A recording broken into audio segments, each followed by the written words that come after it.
आप सभी का स्वागत है। आज यहाँ पे हम पढ़ने वाले हैं इंक्रीजिंग और डिक्रीजिंग फंक्शन, मतलब वर्धमान और ह्रासमान फलन। जैसा कि आप देख रहे हैं कि आज हम लोग पढ़ेंगे वर्धमान और ह्रासमान फलन।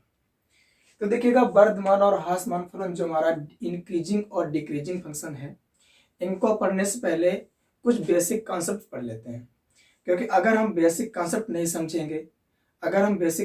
समझेंगे तो आगे जो प्रॉब्लम सॉल्व करेंगे तो वहाँ पे कुछ दिक्कतें आएंगी।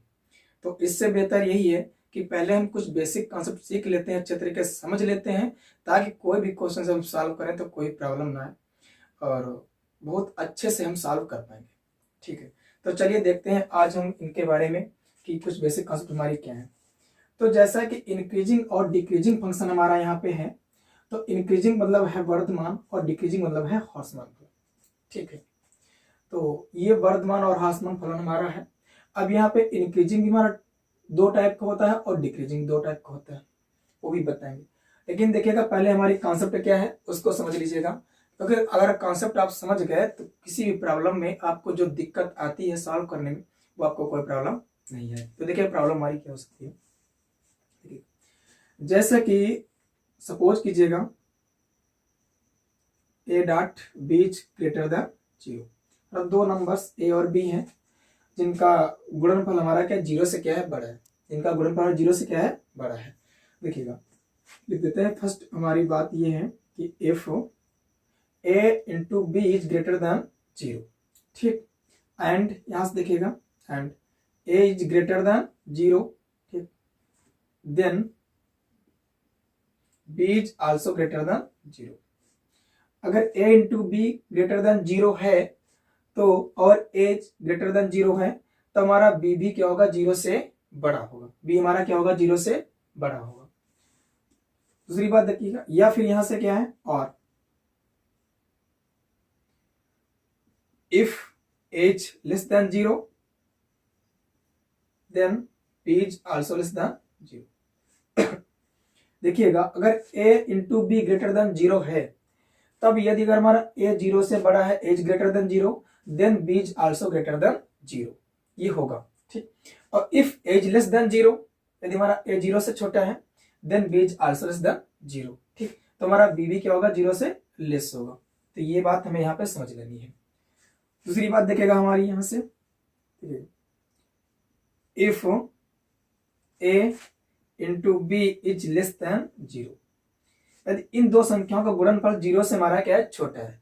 If a and b is less than 0, अगर इन दो संख्याओं का गुणनफल 0 से हमारा छोटा है तो यहां से देखेगा and a is greater than 0, then b is less than 0। या फिर ये हो सकता है एज लेस देन, सॉरी यहां पे b नहीं है, 0 है, या फिर as less than 0 then b is greater than 0। देखिए समझिएगा यहाँ पे, अब यहाँ पे दो नंबर्स हमारे a और b हैं, ठीक, इनका गुणनफल 0 से क्या है, छोटा है। तब यदि हमारा a क्या है, 0 से ग्रेटर, 0 से बड़ा है, तो हमारा b जो है वो 0 से क्या होगा, छोटा होगा। अब यहाँ पे b भी 0 से बड़ा नहीं हो सकता। यहाँ पे a 0 से बड़ा है तो हमारा b क्या होगा, यहाँ पे 0 से छोटा है। यदि हमारा अगर a 0 से छोटा है, then b is greater than 0, तो हमारा b क्या होगा, 0 से ये बड़ा होगा। अब इनको समझते हैं कैसे। देखिएगा, जैसे पहले वाली कंडीशन देख लीजिएगा, हमारा यहाँ पे a dot B, a into B greater than 0 है। जैसे कि मान लीजिएगा अगर हम 2 गुणे 3 लिखें तो ये देखिएगा इनका गुणनफल क्या होगा, 0 से बड़ा है, बड़ा है। यहाँ सपोज कीजिए a बराबर, हम यहाँ पे a बराबर 2 ले रहे हैं और b बराबर हम 3 ले रहे हैं, ठीक, समझे। तो यहाँ पे a बराबर 2, b बराबर 3, तो यहाँ पे देखिए 2 भी हमारा 0 से बड़ा है और हमारा 3 भी क्या है, 0 से बड़ा है। तब इनका गुणनफल भी देखिए 0 से क्या है, बड़ा आ रहा। या फिर इसे ऐसे लिख सकते हैं, अगर यहाँ पे हम a बराबर -2 ले लें, b बराबर -2 ले लें, 3 ले लें, तो हमारा क्या हो जाएगा,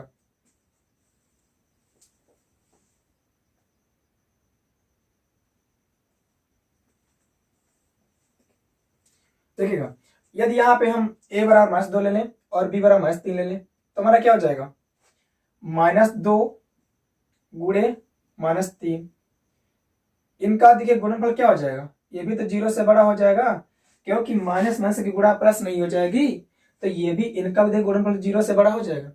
तब यहाँ पे देखिए क्या, यहाँ पे देखिए दोनों संख्या 0 से क्या है, छोटी है।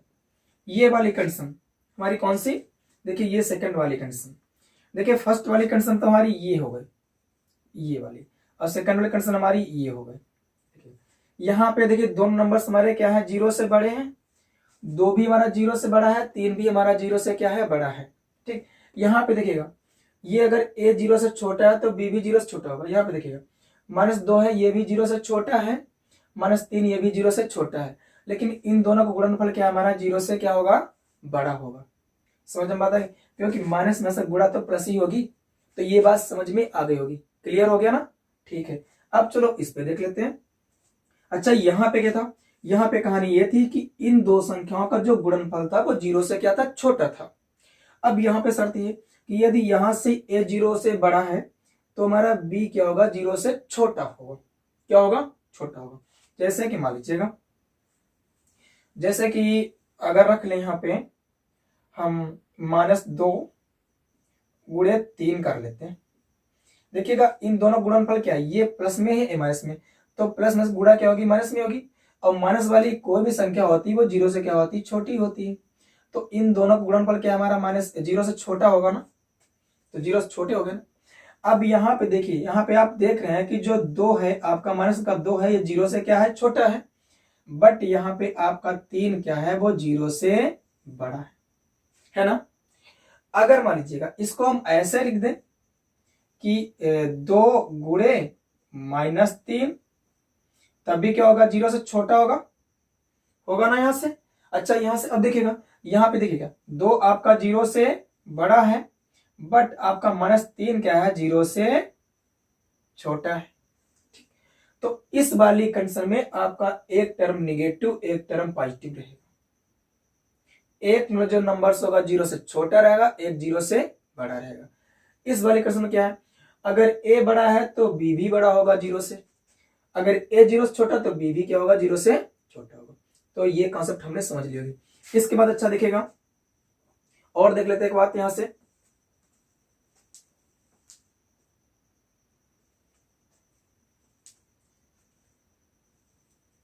तो ये बात हमें क्लियर हो गई होगी, क्लियर हो गया ना। आगे बढ़े, चलो देखेगा, आगे देख लेते हैं। इसके बाद देखिएगा आगे,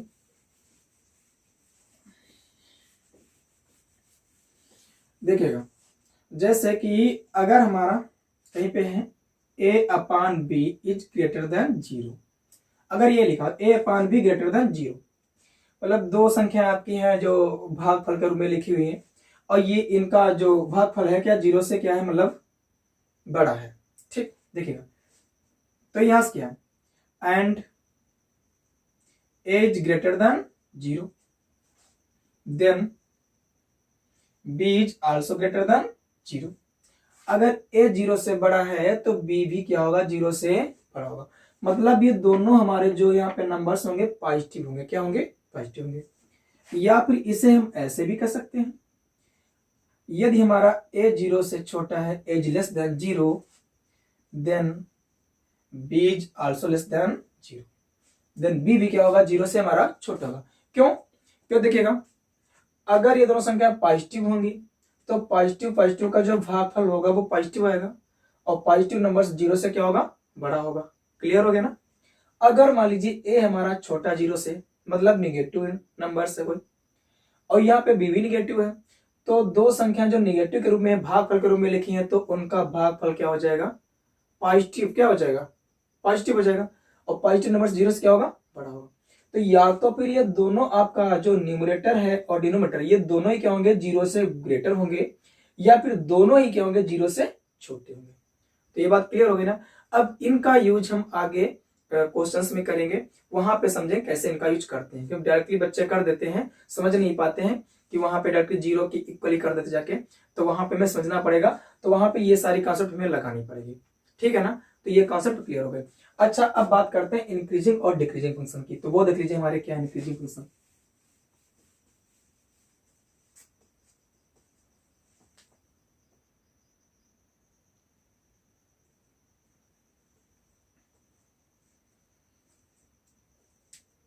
हाथ देखेगा। अब बात करते हैं इंक्रीजिंग एंड डिक्रीजिंग फंक्शन की कि हमारे ये क्या होते हैं। देखिए सबसे पहले हम देखते हैं इंक्रीजिंग फंक्शन। तो ये इंक्रीजिंग फंक्शन जो हमारा होता है, इंक्रीजिंग फंक्शन ये दो प्रकार के होते हैं। कैसे कि एक तो इंक्रीजिंग ही बोलते, सीधे क्या बोलते हैं, इंक्रीजिंग फंक्शन। हमारा क्या होगा, इंक्रीजिंग फंक्शन।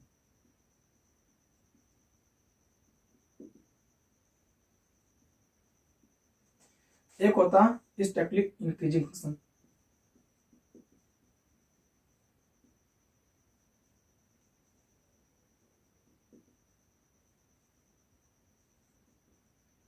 देखेगा इनमें क्या होता है, ये देखिए इसे बोलते हैं केवल वर्धमान, इसे बोल देंगे, इसे बोल देंगे वर्धमान, ठीक। इसे बोल देते हैं निरंतर वर्धमान। क्या बोल देते हैं, निरंतर वर्धमान। इनको अच्छे समझेंगे, इनमें डिफरेंस क्या है, इनके बारे में पूरी जानकारी करते हैं कि ये इंक्रीजिंग और डिक्रीजिंग तुम्हारे क्या है, ठीक है। तो देखिएगा हमारा कोई फंक्शन एफ एक्स है, ठीक, वो क्या है, closed interval A comma B में, इसे बोलते हैं क्लोज्ड इंटरवल।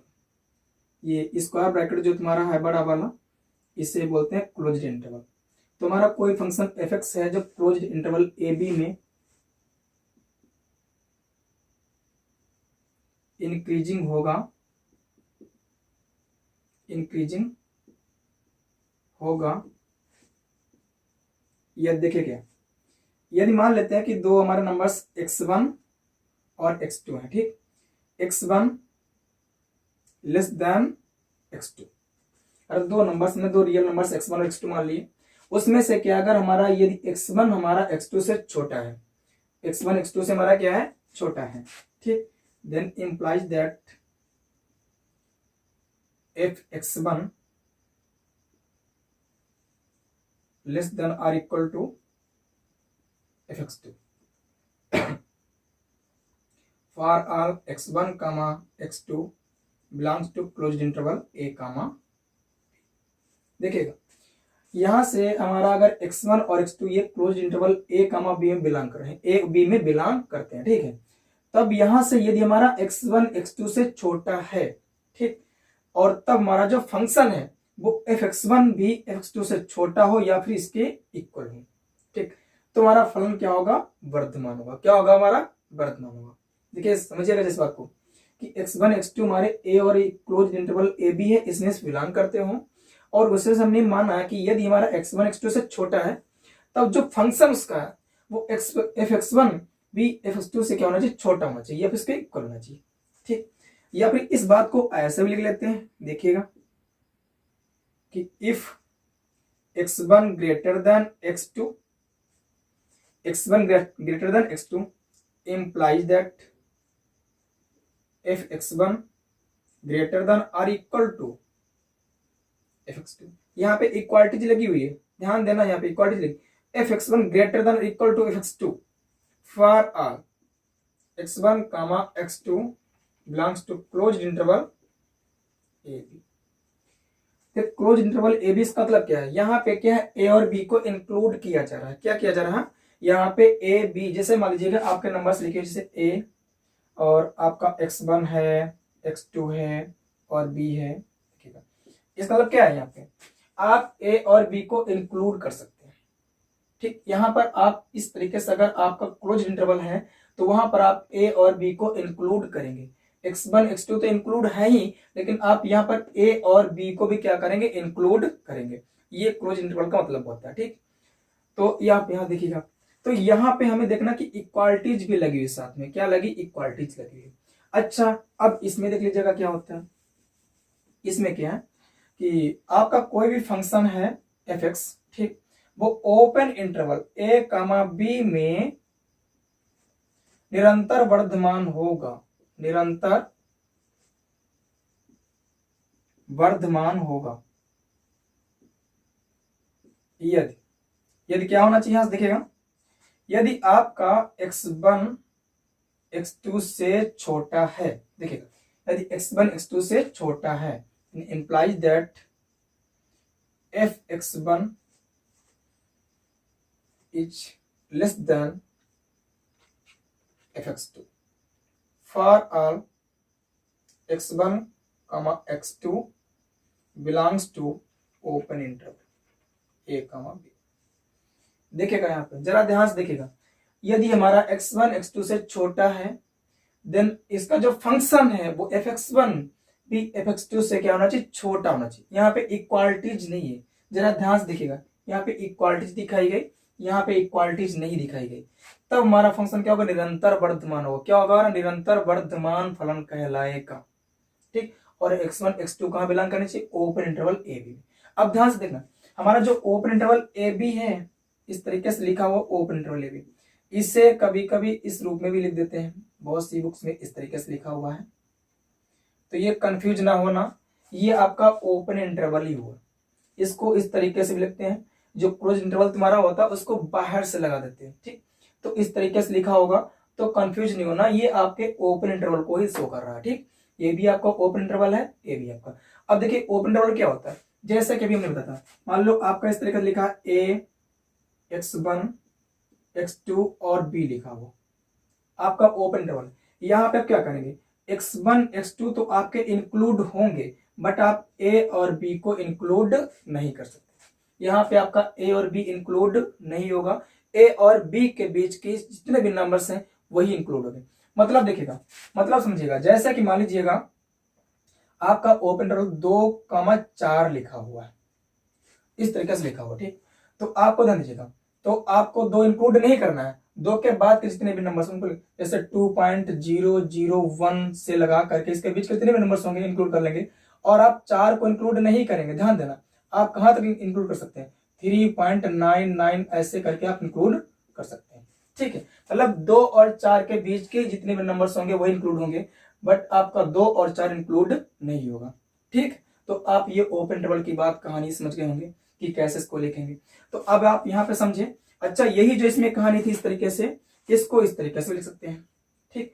अगर x1 x2 से बड़ा है देन f(x1) भी f(x2) से क्या होगा, बड़ा होगा, इस रूप में जैसे यहाँ पे लिखा हुआ, ठीक है, इस रूप में। लेकिन यहाँ पे इक्वालिटीज नहीं होगी, जैसे इसमें देखा इक्वालिटीज, यहाँ पे इक्वालिटीज नहीं है, तो आपका ये क्या है, ये निरंतर वर्धमान है, ये आपका केवल वर्धमान। इंक्रीजिंग फंक्शन से बोलेंगे, इसे बोलेंगे स्टेपली इंक्रीजिंग फंक्शन, ठीक। कि इंक्रीजिंग फंक्शन है, इसे कभी कभी ये भी कहते हैं नॉन डिक्रीजिंग। क्या कहते हैं, नॉन डिक्रीजिंग,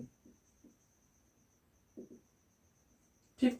तो इंक्रीजिंग फंक्शन को नॉन डिक्रीजिंग फंक्शन भी बोल देते हैं, तो ये भी लिखा हो सकता है, इंक्रीजिंग तो कहते ही हैं, और ये आपका निरंतर वर्धमान होता है, ठीक। अब देखिए जरा इनके ग्राफ देख लीजिए, ग्राफ कैसे बनता है, देखिएगा आपका जो ये इस तरीके से होगा, ये इंक्रीजिंग फंक्शन, इसका देखिए ग्राफ आपका क्या होगा, इसका देखिए ग्राफ इस तरीके से हो सकता है, जैसे कि पहले इंक्रीज फंक्शन हुआ, फिर कुछ समय के लिए कांस्टेंट हो गया, फिर इंक्रीज हुआ, फिर कांस्टेंट हो गया, फिर इंक्रीज हो गया, इस तरीके से। ये मतलब फंक्शन आपका इस तरीके से चल रहा है कि आपका इंक्रीजिंग तो है, मतलब वर्धमान तो फलन है, बट कहीं पे इंक्रीज हुआ, फिर कुछ समय के लिए कांस्टेंट हो गया, मतलब इस अंतराल में क्या है, कांस्टेंट है, फिर आपका इंक्रीज हुआ, फिर आपका क्या है, कांस्टेंट है, फिर आपका इंक्रीज हुआ, इस तरीके से आपका क्या होगा, चलता रहेगा, ठीक। तो यहाँ पे क्या है, इस अंतराल में क्या है आपका, देखिए f(x1) f(x2) यहाँ पे क्या हो सकता है, बराबर हो सकता है आपका, देखिए। अच्छा इसका देखिएगा, इसका निरंतर जो वर्धमान स्टेपली इंक्रीजिंग है, इसका ग्राफ क्या होगा, इसका देखिए ग्राफ इस तरीके से कुछ होगा, जैसे कि ये हमारा x एक्सिस है, ये हमारा y एक्सिस है, ओरिजिन होता है यहाँ पे, ठीक। इसमें क्या है, इस तरीके से हो सकता है आपका फंक्शन, ये ऐसे हो सकता है फंक्शन, जैसे जैसे x की वैल्यू इंक्रीज होगी, ठीक, वैसे f(x) की वैल्यू क्या होगी, आपकी इंक्रीज होगी। ये देखिए हर पॉइंट पे, यहाँ पे जैसे यहाँ से आगे बढ़े तो x में भी हम बढ़े तो f(x) भी हमारा बढ़ा, यहाँ पे हमने x भी बढ़ाया, f(x) भी हमारा बढ़ा, तो इसके हर पॉइंट पे आपका फंक्शन क्या हो रहा है, इंक्रीज हो रहा है, कहीं पे कांस्टेंट नहीं है। देखिएगा इसके ग्राफ को कभी कभी ऐसे भी डिनोट कर देते हैं, ठीक। तो कंफ्यूज ना होना, ग्राफ इस तरीके से हो सकता है, ग्राफ ऐसा हो सकता है, इसके हर पॉइंट पे आपका अगर एक्स की पॉइंट की, अगर एक्स का पॉइंट आपका बढ़ा है तो आपका एफ एक्स भी क्या होगा, बढ़ेगा। ये कंटिन्यू आपका जो है इंक्रीजिंग फंक्शन रहता है, लगातार निरंतर वर्धमान फलन। इसमें क्या कहेंगे, ये आपका केवल वर्धमान फलन है। तो आप इनके ग्राफ को देखकर समझ गए होंगे कि इस कैसे आपके इंक्रीजिंग और स्ट्रिक्टली इंक्रीजिंग फंक्शन होते हैं। तो आप ये कहानी समझ गए होंगे, ठीक है। अब देखिएगा, इसके बाद हम क्लियर करते हैं कि हमारा हॉर्समैन फलन क्या है, उसके बारे में पढ़ लेते हैं, ठीक। तो देखिएगा, अब हम देखते हैं कि हॉर्समैन फलन हमारा क्या होता है, डिक्रीजिंग फंक्शन हमारा क्या होता है। तो ये भी देखिए हमारा दो प्रकार का होता है, टू टाइप का होता है। जैसे कि हमारा ये हो गया डिक्रीजिंग फंक्शन, डिक्रीजिंग फंक्शन, और हमारा strictly increasing function, decreasing function.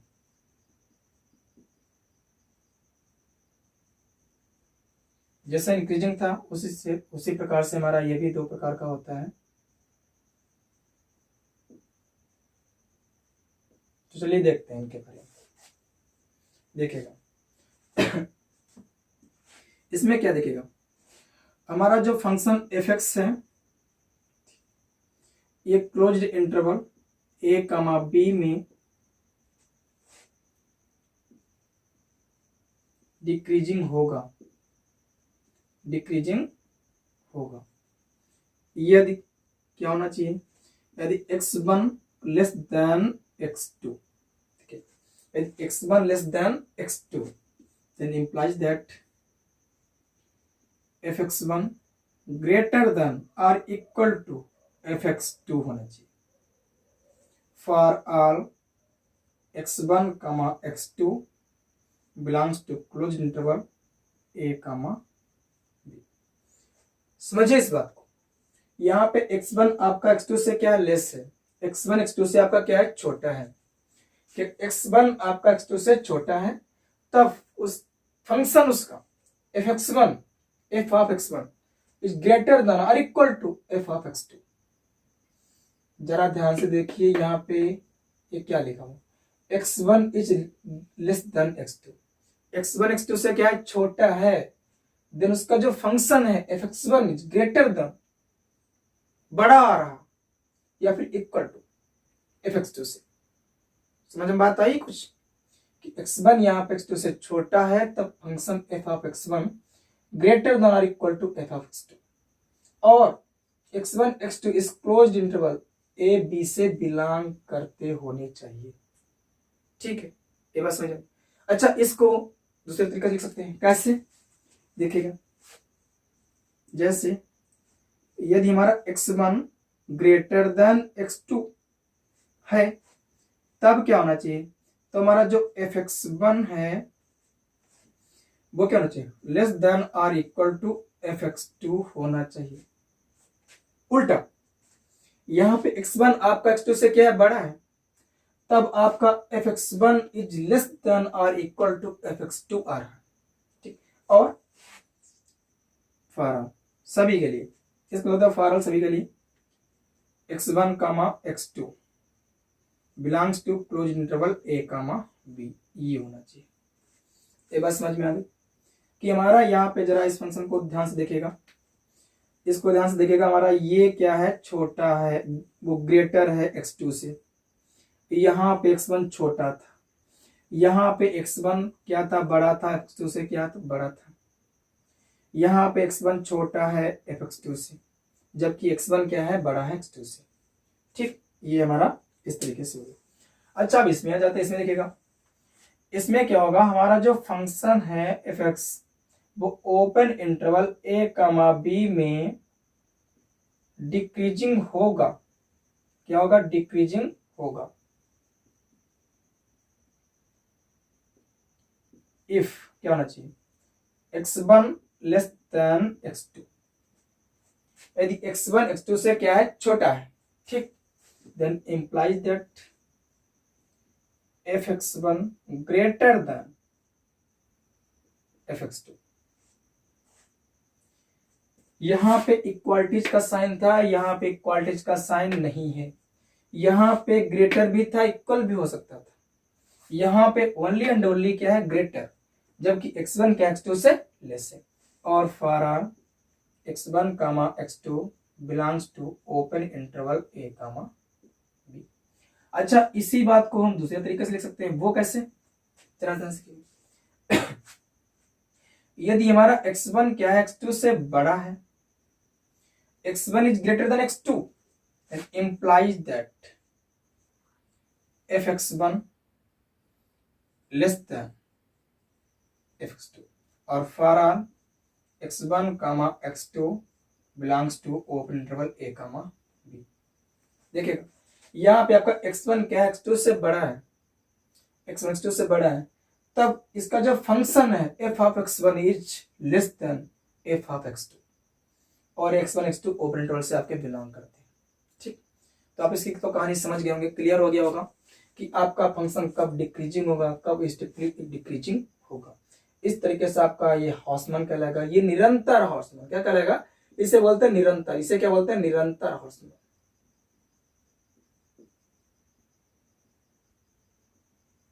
ठीक है, तो ये बात क्लियर हो गई होगी, तो ये बात क्लियर हो गई होगी। अब अच्छा इसके ग्राफ समझ लेते हैं, जो हमारे ग्राफ होंगे वो हमारे कैसे होंगे।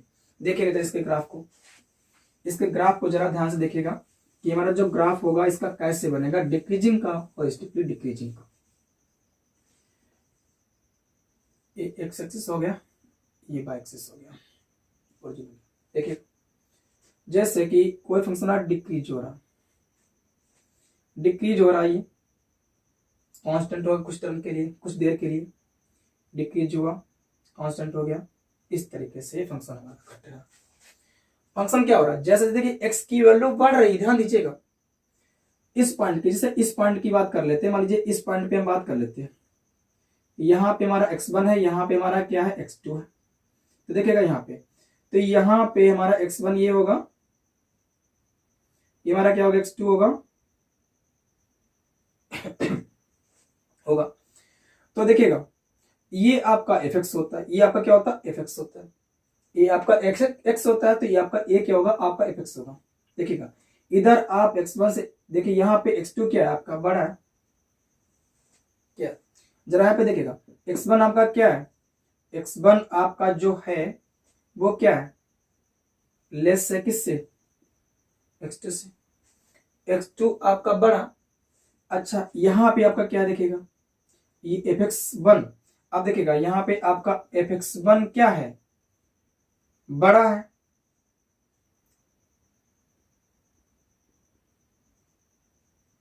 fx2 से। देखिएगा x1 आपका x2 से छोटा है यहाँ पे, लेकिन यहाँ पे fx1 क्या है, आपका बड़ा है, fx2 आपका क्या है, छोटा है। ठीक, आप कहेंगे सर यहाँ पे इक्वालिटी चिन्ह लेकर, अब वो चीज देख लीजिए, अगर हम यही चीज यहाँ पे ले मान लीजिए, ठीक, देखिए ये बड़ा भी सकता है ना, बताता ना, ये बड़ा भी सकता है, इक्वल भी। अगर इन पॉइंटों, इन दोनों पॉइंटों की बात करें तो देखिएगा इन दोनों पॉइंटों पे आपका fx क्या होगा, सेम होगा, लेकिन ये वाला जो बिंदु होगा छोटा होगा, ये वाला बिंदु क्या होगा, बड़ा होगा, ये वाला छोटा होगा। अगर मान लो x1 x2 की पोजीशन यहाँ पे दर्शा दे, हम हटा लो यहाँ से, ये आपका x1 होगा, x2 होगा। अगर मान लो x1 x2 की पोजीशन यहाँ पे दिखा दे, तो आपका क्या है, यहाँ पे देख x1 छोटा है x2 से। ठीक, अब यहाँ पे fx1 और fx2 आपका क्या होंगे, बराबर होंगे। ठीक, और बड़े तो भी आपने देखे थे कि बड़े होंगे, यहाँ पे आपके क्या होंगे, बराबर भी होंगे। तो यहाँ पे उल्टा हो रहा है, x1 x2 से छोटा है तो आपका fx1 क्या है, fx2 के बड़ा हो सकता है या फिर इसके बराबर हो सकता है। तो इसका ये क्या होगा, आपका इन डिक्रीजिंग फंक्शन का ग्राफ होगा। तो आपके डिक्रीजिंग फंक्शन का जो ग्राफ है वो आपका क्या होगा, इस तरीके से, इस तरीके से ग्राफ आपका हो सकता है। ठीक, समझ की बात है। अच्छा इसका देख लीजिएगा, जिसका जो निरंतर ह्रासमान फलन आपका है उसका ग्राफ कैसे आप बनाएंगे, देखिएगा इस तरीके से आप देख लेते हैं, एक्स वाई है आपका, तो इसका इस तरीके से होगा कुछ ग्राफ ऐसे। जैसे जैसे आप एक्स पे एक्स की वैल्यू बढ़ा रहे हैं, ठीक, एक्स की वैल्यू आप बढ़ा रहे हैं, आपका फंक्शन क्या हो रहा है, कंटिन्यू निरंतर घटता जा रहा है, किसी पॉइंट पे वो कांस्टेंट नहीं है, नियत नहीं है, आपके हर पॉइंट पे एफ की वैल्यू घटती जा रही है। ये आपका क्या, निरंतर ह्रासमान क्या कहलाएगा, ये आपका फंक्शन जो है ये जो ग्राफ है आपके निरंतर ह्रासमान के फलन को शो कर रहा है, ये आपका केवल ह्रासमान फलन को शो कर रहा है। तो आप समझ गए होंगे ये निरंतर ह्रासमान का, ये सिर्फ ह्रासमान का हमारा क्या है, ग्राफ है। तो इस तरीके से हमारा इनका ग्राफ बनता है। तो आपका ग्राफ है, इंक्रीजिंग है, डिक्रीजिंग, सब क्लियर हो गया होगा। तो इनके कॉन्सेप्ट समझ में आ गई। ठीक, इसके बाद अब इस पे हम क्वेश्चन सॉल्व करेंगे, वो आप देख लीजिए कैसे सॉल्व। देखिएगा हमारा क्वेश्चन क्या है, क्वेश्चन कह रहा है कि सिद्ध कीजिए कि f(x = 2x + 1) r पर निरंतर वर्धमान फलन है। आपको सिद्ध करना है कि आपको जो फंक्शन दे रखा है, ये सिद्ध करना है कि आपको ये जो फंक्शन दे रखा है ये निरंतर वर्धमान फलन, कैसा निरंतर वर्धमान फलन है। तो इसके लिए देखिए क्या करना पड़ेगा बच्चा, देखिएगा इसके कोई ज्यादा टफ नहीं है, जो हमने कॉन्सेप्ट आपको बताई थी बस वही कॉन्सेप्ट लगानी है और इजी तरीके से क्वेश्चन बहुत ही इजी सॉल्व हो जाएगा। जरा देखिएगा क्या करते हैं, let x1, x2 belongs to r। तो नंबर्स हमने मान लिया x1 x2 जो रियल नंबर r से बिलोंग करते हैं। एंड यहां से एक बात हम और भी मानते हैं क्या, कि x1 less then x2। x1 जो है वो हम मानते हैं, ठीक है, लेट हमने माना है कि x1 जो हमारा x2 से क्या है, छोटा है। ध्यान से देखिएगा हमने माना है कि x1 x2 हमारे r से बिलोंग करते हैं और यहाँ पे हमने ये भी माना कि x1 जो है x2 से क्या हमारा छोटा है, क्या है, छोटा है। अच्छा देखिएगा, चला ध्यान से देखिएगा, शर्त हमारी क्या थी, शर्त हमारी ये निरंतर वर्धमान की ये थी, जो हमारा निरंतर वर्धमान फलन था, निरंतर वर्धमान, उसकी शर्त क्या थी जरा समझिएगा तुम लोग। शर्त यही तो थी कि अगर हमारा x1 लेस देन x2 है देन हमारा क्या होना चाहिए, fx1 भी लेस होना चाहिए किससे, fx2 से। ठीक है, वर्धमान हो जाएगा। अब देखिएगा चूंकि यहाँ पे हमने x1 लेस देन x2 माना है। अच्छा फंक्शन को देख के चलते हैं, फंक्शन अकॉर्डिंग, फंक्शन हमारा f(x = है 2x + 1। तो अगर दोनों तरफ 2 से मल्टीप्लाई कर दें कांस्टेंट नंबर से तो इसमें कोई फर्क पड़ेगा ना, अभी भाई ये छोटा रहेगा, तो जितने से मल्टीप्लाई हमने इधर किया उतने से उधर किया तो अभी ये छोटा रहेगा। ठीक है ना, इतनी बात समझ गए, क्लियर हो गया। अब आगे देखिएगा, दोनों हम देखो फंक्शन को देख के चलते हैं, दोनों हमने क्या कर दिया, 1 ऐड कर दिया, क्या कर दिया, 1 ऐड कर दिया। अभी कोई फर्क नहीं पड़ेगा क्योंकि 1 इधर भी जोड़ा 1 उधर भी जोड़ा। ठीक, अब देखिए ये किस प्रारूप का है, ये हमारा यहाँ पे x था तो ये fx था, यहाँ पे x1 है तो हमारा ये बन जाएगा fx1 लेस देन आपका ये बन जाएगा fx2। देखिए आपका क्या है, देखिए तुमने चूंकि मान रखा है, चूंकि आपने मान रखा है कि आपका x1 लेस देन x2 है और यहां से आपका क्या निकल के आ रहा है कि fx1 भी लेस देन fx2 है। किसकी शर्त है भैया, जरा देखिएगा, x1 लेस देन x2 है देन आपका fx1 also less than fx2। ठीक, for x1, x2 belongs to r, दोनों रियल नंबर से बिलोंग करते हैं, वो तो हमने पहले मान रखा। ठीक, तो क्या हो गया हमारा, यहां से क्या हो गया, हेंस ठीक, जो हमारा fx है, f(x = 2x + 1) क्या है, निरंतर वर्धमान। कैसा भी है, निरंतर वर्धमान फलन। कैसा है ये, निरंतर वर्धमान फलन है। किसी कोई डाउट, समझ में आ गया अच्छे से ना, समझ में आ गया हो यार तो लाइक जरूर करना। ठीक, लाइक करना, शेयर करना अच्छे से अगर समझ में आ गया हो। ठीक, और ना समझ में आएगा तो भी बताना कमेंट में क्यों समझ में नहीं है। ओके, तो आपको आशा करता हूं कि समझ में आ गया होगा। ठीक है, तो चलिए देखेगा, तो आज के लिए बस अभी इतना ही। अब मिलते हैं नेक्स्ट वीडियोज में। अभी देखिएगा इंक्रीजिंग और डिक्रीजिंग के ठीक कुछ कॉन्सेप्ट अभी और भी बाकी हैं, वो भी आपको बताएंगे। ठीक, और डेरिवेटिव्स फाइंड करके हमें क्या करना पड़ेगा, इंटरवल फाइंड करना पड़ेगा। हमें इंटरवल के थ्रू फाइंड करना पड़ेगा कि किस इंटरवल में हमारा फंक्शन इंक्रीज हो रहा होगा और किस में डिक्रीज हो रहा होगा, तो वो भी फाइंड करना होगा। तो अभी इसकी और भी कॉन्सेप्ट्स हैं, उन कॉन्सेप्ट्स को भी हम समझेंगे और उन पे क्वेश्चन भी सॉल्व करेंगे। डेरिवेटिव सभी इनका निकालना पड़ेगा, वहां से इंटरवल के थ्रू हमें ये बताना होगा किस इंटरवल में आपका फंक्शन इंक्रीज हो रहा और किस इंटरवल में आपका फंक्शन डिक्रीज हो रहा। तो बस आज के लिए इतना ही।